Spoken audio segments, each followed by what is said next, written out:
Lalu bagaimana bentuk antisipasi penularan penyakit mulut dan kuku yang kini mulai menyerang hewan ternak, khususnya sapi? Kita akan bergabung bersama rekan Goldi Gumilang yang saat ini berada di Rumah Pemotongan Hewan atau RPH di Surabaya, Jawa Timur. Goldi, tindakan antisipasi seperti apa yang Anda pantau di sana? Baik Alfa dan pemirsa, memang di Rumah Potong Hewan Surabaya ini dilakukan beberapa antisipasi menyusul dari dikonfirmasinya ada 4 daerah kota ataupun kabupaten di Provinsi Jawa Timur yang hewan ternaknya terjangkit penyakit mulut dan kuku, yaitu di daerah Sidoarjo, Mojokerto, Gresik, dan juga Lamongan. Dan untuk melihat bagaimana antisipasi lengkapnya untuk Rumah Potong Hewan Surya Surabaya, kami akan ajak pemirsa dan Alfat untuk berbincang dengan Direktur Utama dari Rumah Potong Hewan Surabaya dengan Pak Fajar Arianto Inusgroho.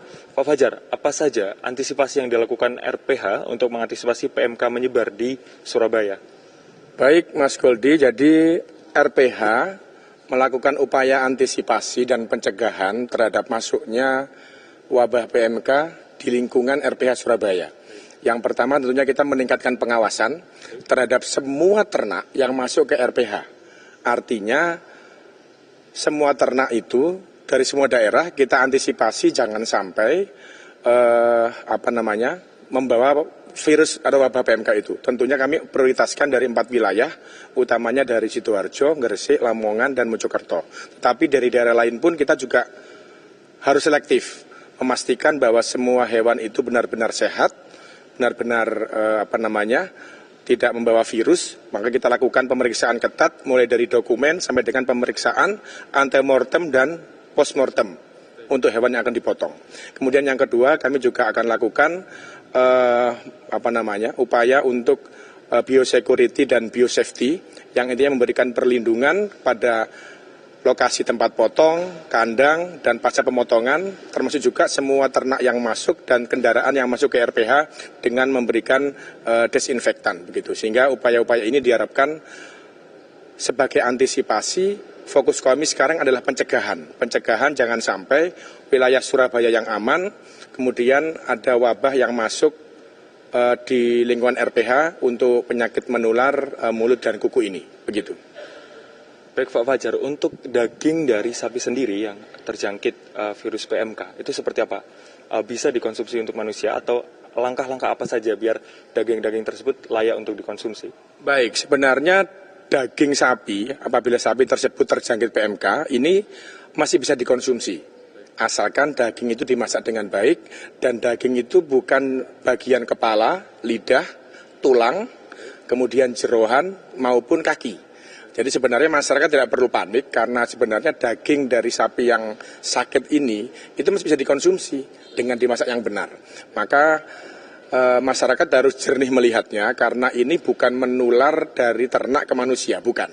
Jadi sebenarnya ini adalah wabah PMK yang hanya untuk ternak saja, tapi harus diwaspadai juga manusia justru bisa membawa bisa menularkan ke hewan. Nah, ini yang tapi dagingnya aman sebenarnya. Ini yang perlu kita edukasi, kita berikan informasi kepada masyarakat meskipun hewan itu terjangkit penyakit menular, tapi dagingnya mesti bisa dikonsumsi, asalkan bukan mengkonsumsi tulang, kepala atau lidah, kemudian jeroan dan kakinya. Untuk penyebarannya sendiri PMK ini untuk hewan ternak itu seperti apa sih Pak Fajar? Ya, penyebaran PMK ini sebenarnya ranahnya Dinas Peternakan ya, tapi informasi yang saya terima memang kemarin penyebarannya sangat cepat karena ini seperti COVID-nya pada sapi sehingga melalui udara bisa tersebar dengan cepat. Untuk itu yang harus dilakukan adalah apabila ada ternak-ternak yang memang terjangkit PMK ya memang harus segera diisolasi. Kalau perlu memang dimusnahkan atau disembelih di tempat lokasi asal sehingga tidak sempat keluar ataupun diperjualbelikan. Makanya sudah tepat upaya menutup beberapa pasar hewan di tempat terjangkitnya wabah PMK itu. Terakhir Pak Fajar, himbauan untuk masyarakat tentang terjadinya wabah dari penyakit mulut dan kuku pada hewan ternak ini. Himbauan saya masyarakat tidak perlu berlebihan menyikapi dengan kepanikan karena sebenarnya yang terjadi ini adalah penyebaran virus yang harus diantisipasi dengan baik. Artinya ketika masyarakat itu mengkonsumsi dagingnya pun itu nggak ada masalah, asalkan dimasak dengan tepat. Sehingga yang terjadi sekarang, bagaimana kita berharap kepada pemerintah agar wabah ini segera tertangani dengan baik, mengingat sebentar lagi Idul Adha.